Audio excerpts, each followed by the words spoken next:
Fire نظر آیا ہے اور ایران کو ایک کامیابی نظر آئی ہے. اس میں پرائم منسٹر صاحب کا بڑا رول ہے اور اس کے پیچھے بھی وردی ہے.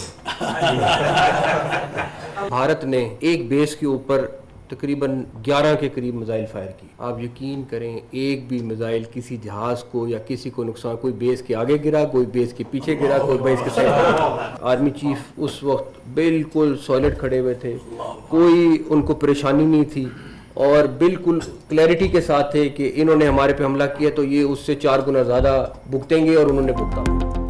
ایران اسرائیل سیز فائر کے پیچھے بھی وردی ہے. جنگ بندی میں وزیر اعظم شہباز شریف کا اہم کردار تھا. وفاقی وزیر داخلہ محسن نقوی کی علماء کرام کے ساتھ پریس کانفرنس. وفاقی وزیر نے کہا کہ 9 مئی کی رات اللہ کی غیبی مدد پاکستان کے ساتھ تھی. بھارت نے ہماری ایک ایئر بیس پر 9 سے 11 میزائل فائر کیے, لیکن کچھ میزائل بیس سے پہلے اور کچھ آگے جا کر گرے. کسی میزائل سے پاکستان کے کسی جہاز یا ایئر بیس کو نقصان نہیں پہنچا. آرمی چیف سینہ تان کر کھڑے تھے, انہیں کوئی پریشانی نہیں تھی. جب پاکستان نے جوابی حملہ کیا ہمارے تمام میزائل نشانے پر لگے. پاکستان نے بھارت میں کسی بھی جگہ شہری آبادی کو نشانہ نہیں بنایا. وفاقی وزیر نے محرم الحرام میں مذہبی ہم آہنگی کی ضرورت پر بھی زور دیا.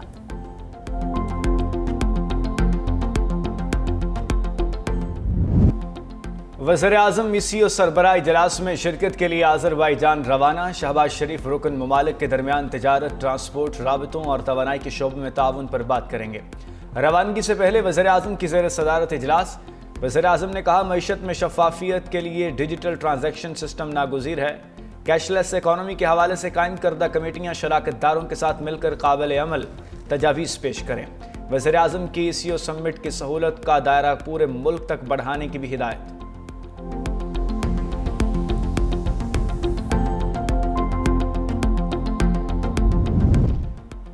خواجہ آصف کی تنقید پر اسپیکر قومی اسمبلی سردار ایاز صادق کا اضافی تنخواہ لینے سے انکار. وزیر اعظم کے نام خط لکھ دیا. اسپیکر آفس ذرائع کے مطابق سردار ایاز صادق نے لکھا کہ میرا تنخواہ سے کوئی تعلق ہے نہ دلچسپی. تنخواہ بڑھانے کا فیصلہ وزیر اعظم اور وفاقی کابینہ کا اختیار ہے. بے شک میری تنخواہ نہ بڑھائیں, میرا کوئی مطالبہ نہیں. ایاز صادق نے خواجہ آصف کے الزامات کا جواب دینے سے گریز کیا. اسپیکر کی تنخواہ میں اضافے کے متعلق حتمی فیصلہ اب وزیر اعظم کریں گے.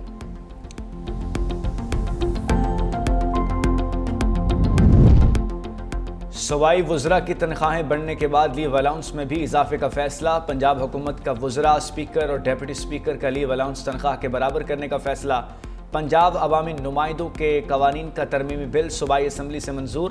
ترمیمی بل کے تحت Punjab minister salary allowance privileges act میں ترامیم کی جائیں گی. ترامیم کے بعد چھٹی پر تنخواہ کی کٹوتی نہیں ہوگی. صوبائی وزراء کو 9,60,000, اسپیکر کو 9.5 لاکھ اور ڈیپٹی اسپیکر کو 7,75,000 روپے ملیں گے.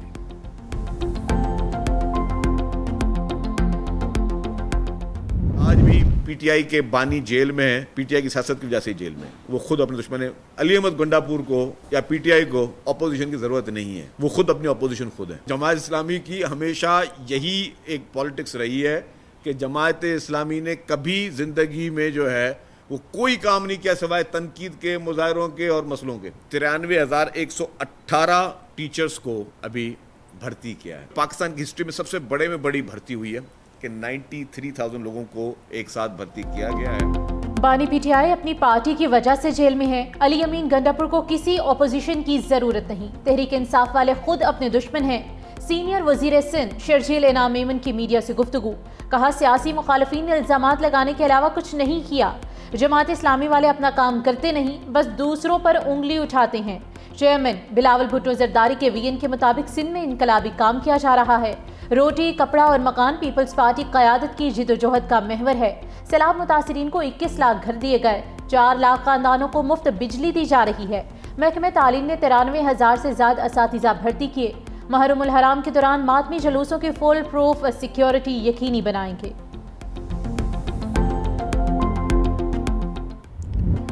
نون لیگ کے سینئر رہنماؤں کا بھی پی ٹی آئی کو احتجاجی سیاست چھوڑ کر مذاکرات کا مشورہ.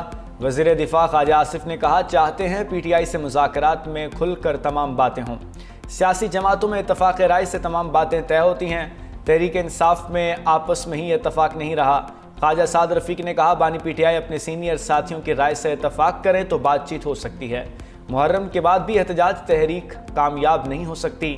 پاکستان کو اس وقت نئے میثاق جمہوریت کی ضرورت ہے۔ پشاور ہائی کورٹ کا سانحہ سوات میں غفلت برتنے والوں کا جلد از جلد تعین کرنے کا حکم۔ Chief justice Peshawar high court کے استفسار پر چیئرمین انسپیکشن ٹیم نے بتایا کہ سوات کا دورہ کیا ہے، تحقیقات میں مختلف محکموں کی کوتاہی سامنے آئی ہے۔ جسٹس فہیم ولی نے پوچھا، ایمرجنسی رسپانس کے کیا انتظامات ہیں؟ خدا نہ خواستہ کچھ ہو جائے تو کیا ڈرون سے فوری رسپانس ممکن ہے؟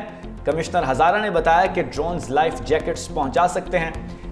چیف جسٹس کا ڈرونز کو ٹیسٹ کرنے کا حکم۔ ریمارکس دیے، آزمائشی مشق کریں، دیکھیں کتنی دیر میں ایمرجنسی میں پہنچ سکتے ہیں۔ کمشنر مالاکنڈ اور RPO کو رپورٹ جمع کرانے کی بھی ہدایت۔ Air chief marshal Zaheer Ahmed Babar Sidhu کا اسپیکر قومی اسمبلی سردار ایاز صادق کے نام اظہار تشکر کا خط۔ ایئر چیف مارشل کی اسپیکر کے پارلیمانی کردار کی تعریف، کہا بھارتی جارحیت کے خلاف قومی یکجہتی قائم کرنے کے لیے سردار ایاز صادق کا کردار قابل ستائش ہے۔ پارلیمانی قیادت کی جانب سے قومی اتحاد کے مظاہرے پر پاک فضائیہ کے شکر گزار ہیں۔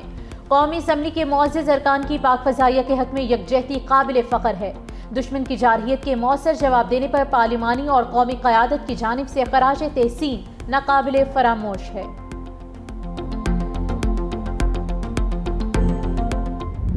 امریکہ جانے والوں کے لیے نئی وارننگ، ویزا اور گرین کارڈ منسوخی کا نیا قانون نافذ۔ امریکی محکمہ امیگریشن کے مطابق دہشت گردی یا تشدد کی ترغیب دینے والوں کو امریکہ میں رہنے نہیں دیا جائے گا۔ قانون توڑنے والوں کے گرین کارڈ اور ویزے منسوخ ہوں گے۔ امریکی وزیر خارجہ مارکو روبیو کہتے ہیں کوئی طالب علم صرف مظاہروں میں شرکت یا افراتفری پھیلانے آتا ہے تو ویزا نہیں دیں گے۔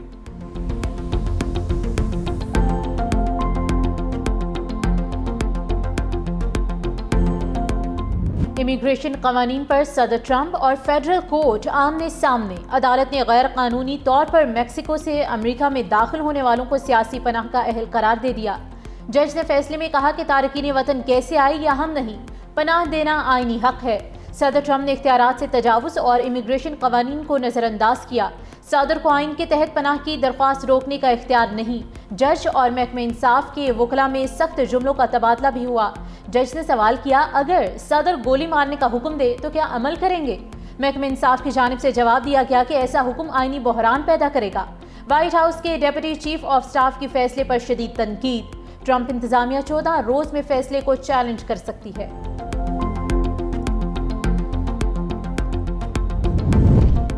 حکومت نے قومی بجٹ اسکیموں پر شرح منافع میں مزید کمی کر دی۔ ڈیفنس سیونگ سرٹیفکیٹس پر منافع کی شرح 15 بیسس پوائنٹس کم کر کے 11.76% کر دی۔ اسپیشل سیونگ سرٹیفکیٹس پر منافع کی شرح میں 30 بیسس کی کمی نمایاں، منافع کی شرح 10.6% آ گئی۔ اسلامک سیونگ اکاؤنٹس میں منافع کی شرح کمی کے بعد 9.75% کر دی گئی۔ شہداء فیملی ویلفیئر اکاؤنٹ پر منافع 24 جبکہ ریگولر انکم سرٹیفکیٹس پر منافع 20 بیسس پوائنٹس کم کر دیا گیا۔ پیٹرولیم مصنوعات کی قیمتیں بڑھنے کے بعد ریلوے کرایوں میں بھی اضافہ۔ پاکستان ریلوے نے ایکسپریس اور پیسنجر ٹرینوں کے کرایوں میں 2% اضافہ کر دیا۔ نوٹیفیکیشن جاری، اطلاع کل سے ہوگا۔ محکمہ ریلوے نے ایک ماہ کے دوران دوسری بار کرایوں میں اضافہ کیا۔ 18 جون کو بھی مسافر اور مال بردار ٹرینوں کے کرایوں میں اضافہ کیا گیا تھا۔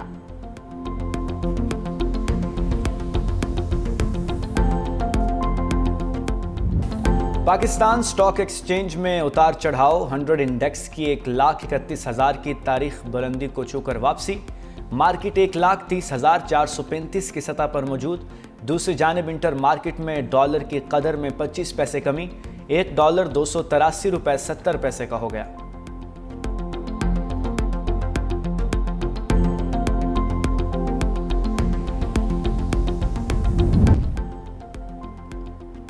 ملک بھر میں مونسون بارشوں کا نیا سلسلہ جاری۔ گلستان جوہر، گڈاپ، ملیر، قائد آباد، سرجانی ٹاؤن، نارتھ کراچی اور نیو کراچی میں بادل برس پڑے۔ بارش سے موسم خوشگوار ہو گیا۔ مونسون ہوائیں اندرون سندھ بھی داخل۔ تھر پارکر اور اطراف میں ابر رحمت۔ محکمہ موسمیات نے کمزور سپیلز سے ہلکی بارش کا امکان ظاہر کر دیا۔ غزہ میں اسرائیلی فوج کے مظالم میں کمی نہ آ سکی۔ اسرائیلی بمباری میں مزید 60 سے زائد فلسطینی شہید۔ شہداء میں انڈونیشین ہسپتال کے ڈائریکٹر مروان السلطان، ان کی اہلیہ اور بچے بھی شامل۔ خان یونس، جبالیہ، دیر البلح میں رہائشی عمارتوں اور خیموں میں بھی گولہ باری کی گئی۔ ادھر غزہ کے شمالی علاقوں میں حماس کے ساتھ جھڑپ میں اسرائیلی فوج کا ایک اہلکار ہلاک، 3 شدید زخمی ہو گئے۔ حماس نے غزہ میں جنگ بندی کے لیے ٹرمپ کے معاہدے پر غور شروع کر دیا۔ ترجمان کا کہنا ہے کہ اسرائیل کو معاہدے کے تحت غزہ سے انخلا کرنا ہوگا۔ مصر اور قطر کے ثالثوں کے ذریعے نئی جنگ بندی تجاویز موصول ہوئی ہیں۔ ایک ایسے معاہدے تک پہنچنا چاہتے ہیں جو جنگ کے مکمل خاتمے کی ضمانت دے۔ دوسری جانب اسرائیلی وزیر اعظم بنیامین نیتن یاہو نے اعلان کیا کہ حماس کو غزہ سے مکمل طور پر ختم کیا جائے گا۔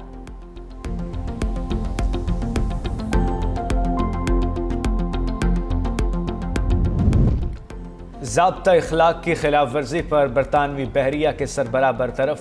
برطانوی وزارت دفاع کا کہنا ہے کہ سربین پر ساتھی خاتون کے ساتھ تعلقات کا الزام تھا۔ سربین کو مکمل انکوائری کے بعد عہدے سے ہٹا کر ملازمت اور کمیشن ختم کر دی گئی۔ 53 سالہ سربین کو اگلا chief of the defence staff بننے کے لیے مزید مضبوط امیدوار سمجھا جاتا تھا۔